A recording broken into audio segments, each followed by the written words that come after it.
Hello, puppies and kittens. In one of our recent hangouts, I don't remember what it was for, but I remember the topic came up that there was a black mass uh,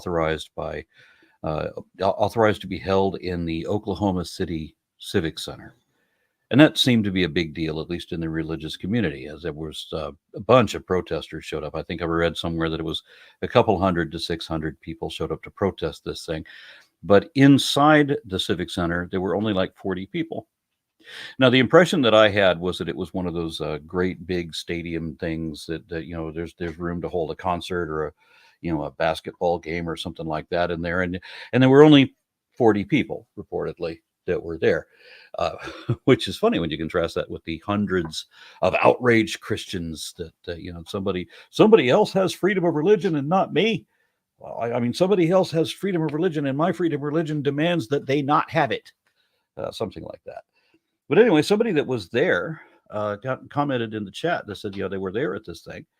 And I said, well, tell me about it. And so what she did was she sent me something that she had written I guess it was supposed to be published somewhere and then just never got to be. And so I don't think it's entirely finished, but it was a decent article, I thought. And I said, I think people would like to hear this. So I asked my friend Lilith from Blasphemers Bible to read it for me, and here it is. Hello, I'm Lilith Thompson, also known as Lilith Liberated, and I will be reading the firsthand account of Lori Bish, an essay entitled America, the Land of Religious Freedom, or How I Learned to Love Myself and Dodge the Picketers Outside Worship Services. I would like to make something perfectly clear at the beginning of this essay. I am not a Satanist. Nevertheless, I chose to attend the first ever Black Mass of Oklahoma, sponsored and hosted by the Dachma of Angra Mainyu. My initial intent was simply to stand up and be counted as a person who believes in defending the religious rights of minority religions, as well as non-religious people, atheists and agnostics. See, I have this thing about standing up to bullies. And that is precisely what the Roman Catholic Church is and continues to be, a bully. Historically speaking, the RCC has repeatedly acted as an aggressor towards individuals and groups who either did not share their religion in toto, or which refused to hold specific beliefs within Roman Catholicism. Lives have been lost, both literally and figuratively. If you didn't convert or recant your alleged heresies and blasphemies, you could at best find your land and wealth confiscated by the church, and at worst, find yourself at the end of a rope or on a pyre. Fortunately, the killings in the name of God have ceased, but nevertheless, a public denouncement or rebuke by the RCC still carries weight, as it can potentially be socially and politically damaging. It was with this David versus Goliath mindset that I purchased my ticket to the Black Mass. Over the weeks leading up to the service, I read several stories online about how Archbishop Coakley, the local Grand Poobah of the RCC in Oklahoma, was doing his immoral best to try and keep the satanic worship from taking place in a publicly owned building, the OKC Civic Center Music Hall, or CCMH. The governor herself, Mary Fallon, even expressed her solidarity with the Archbishop's position, making an embarrassing announcement about her personal distaste for an out-of-state group seeking to erect Baphomet statues at the Capitol and to hold satanic rituals. It was later publicly explained to Madam Governor by that out-of-state group, no less, that they were two completely different groups of Satanists. To put things into perspective, imagine a governor publicly announcing her distaste for Baptists because of something a Mormon did or wanted to do. Her ignorance caused some to wonder if the old racist adage, "they all look alike to me," was part of her repertoire as well. A press release from Angra Mainyu later came out claiming that an alleged stolen consecrated host, or communion wafer, had been obtained by their group and was going to be used and violated with bodily fluids during the course of the ritual. Archbishop Coakley, seizing his opportunity to stop the ritual, sprang into action. He filed a lawsuit requesting an immediate halt to the ritual until the stolen church property, the completely unidentifiable, allegedly stolen wafer, could be returned to the RCC. His argument was that the wafer, which the Angra Mainyu claimed had been obtained by a Satanist posing as a Catholic during communion and mailed to High Priest Adam Daniels for the Black Mass, was obtained under false pretenses, and that Daniels was clearly in receipt of stolen property. A few days passed with no answer from the Angra Mainyu. Religious conservative pundits on TV news shows, as well as interested people all over the internet, discussed the potential fate of the stolen wafer. Some said it should be returned. Some said they should keep it, since there was no way the Roman Catholic Church could possibly be able to identify it anyway. Then suddenly it was announced that the wafer had been returned to an emissary of the Archbishop to cheers of victory by members of the RCC.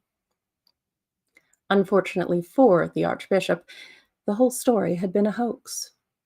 It was documented by police who accompanied the emissary to collect the wafer that when Adam Daniels opened his car trunk to retrieve the alleged stolen wafer, he was in fact in possession of an entire case of communion wafers.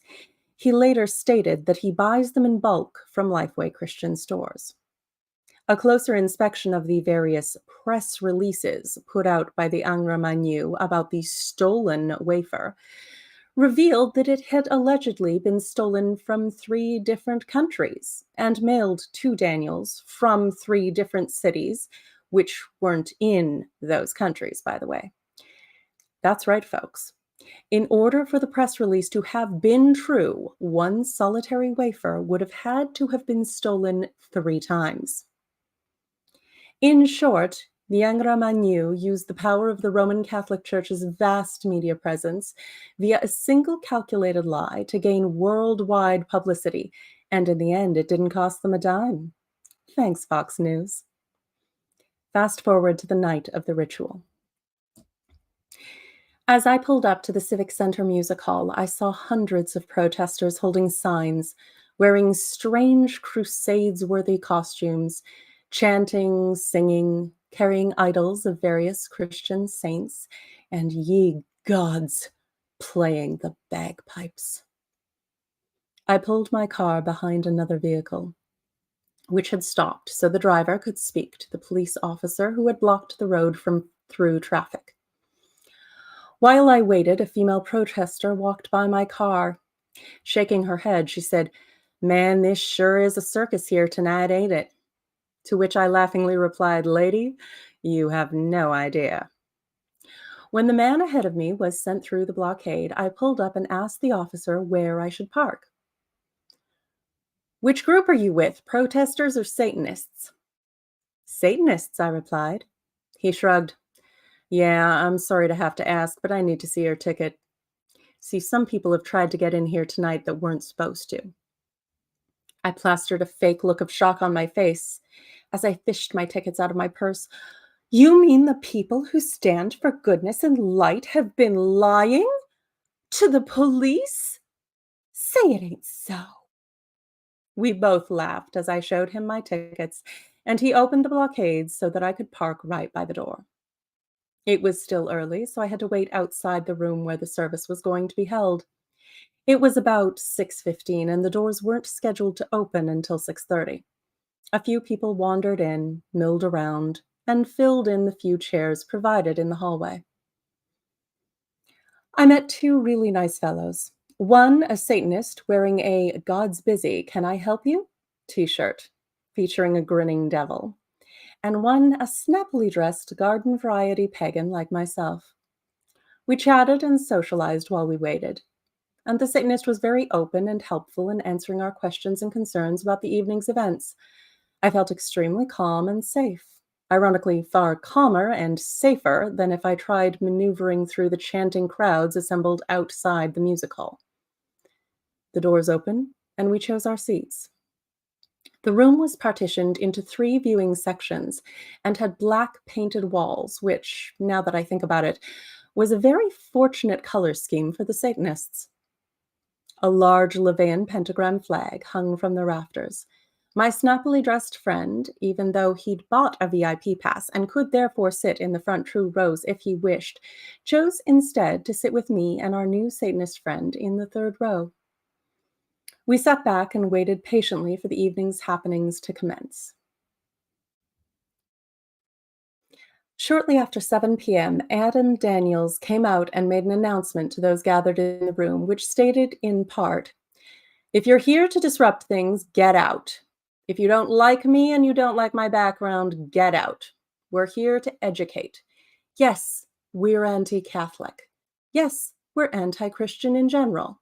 But that doesn't mean I don't respect each person as individuals, so I expect that same respect." He went on to say that he would throw out anyone who couldn't follow the rules of respect. After he concluded his speech, the first band began to play. When they were nearly finished, a woman who had previously seemed quite pleased to be there began to scream at a cameraman from Channel 9 News. Apparently, she took exception to his filming the audience. The band stopped playing. One of the VIP guests attempted to calm the woman by explaining that both the ticket and the venue website had stated that guests may be filmed at some point. It didn't matter to her. She started getting verbally abusive to the VIP. Adam came out from the back and, true to his word, threw her out himself. The band finished their set, and after a short break, a table was set up in the center of the floor in view of the 3 spectator sections. Adam came out in full satanic regalia. A black and red Roman Catholic Church cardinal type cassock, with a silver inverted pentacle and a silver inverted cross on a rosary type chain, and gave a brief history of the Black Mass. I was both fascinated and horrified to learn that some of the first rituals had been held as basically post-birth abortions by priests wanting to rid nuns, with whom they had had dalliances, of unwanted offspring. It was later made fashionable by some French nobility and eventually was modified by Anton LaVey. He described the differences between LaVey's atheistic Satanism and his own theistic Satanism, which involves worship of the Zoroastrian embodiment of evil, Angra Mainyu, or Ahriman. The lights were turned off, and the ritual began. Adam's wife, Kelsey, served as the true altar, though, in deference to CCMH's rules, she was clothed in lingerie instead of being naked. She lay back upon the table, arms out, knees splayed apart. A silver chalice filled with grape juice, another CCMH demand, no alcohol, was placed in front of her crotch. As CCMH had also forbidden open flames, the candles were battery operated, and the incense was replaced with dry ice. At one point in the ritual, we onlookers were blessed with unholy water. The method of blessing was a rather sad-looking dildo which had been dipped in a bowl of water. Santa, or Satan, really needs to give them a gift certificate to Priscilla's. I won't go into the script for the ritual, as it is widely available online.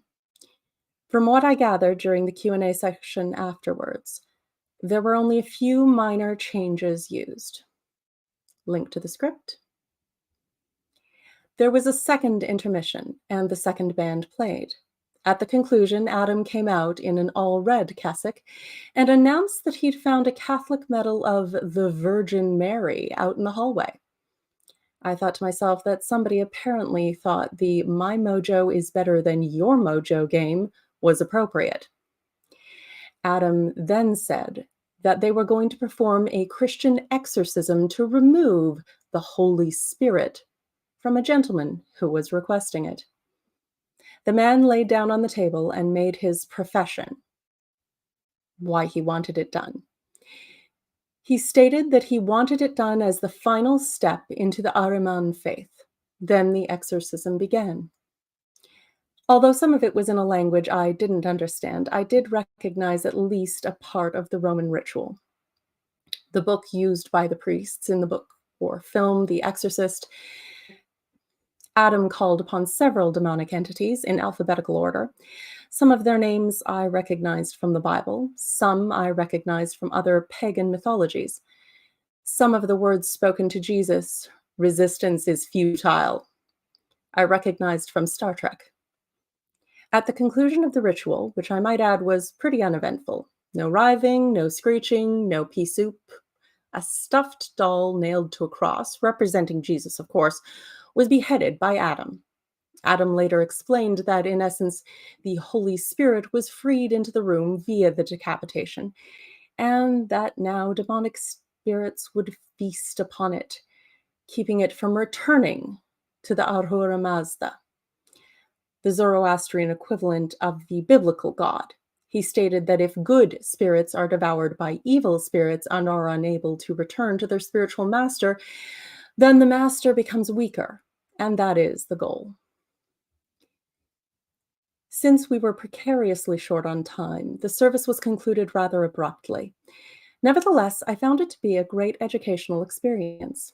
As I left, I noticed a security guard who looked more than a bit unhappy, and I could certainly sympathize with his situation.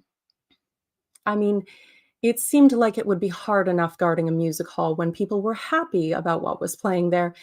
It must be just awful to do so when a mob of a couple hundred superstitious people were doing their level best to be peacefully disruptive.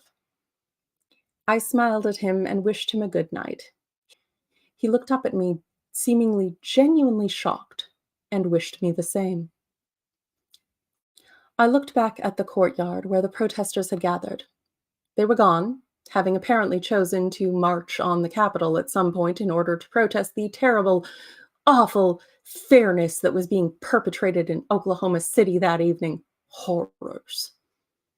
2 people had to be escorted away or arrested outside CCMH. One was a protester that refused to obey a lawful order from a police officer to move away from the building and onto the grass where the protest had been authorized to stay. And one was some fool dressed like the devil who said it was his show and he wanted to go in.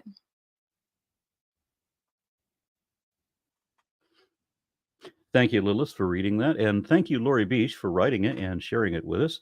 I wish I could have been at that event, though admittedly, I probably would have been outside arguing with the protesters.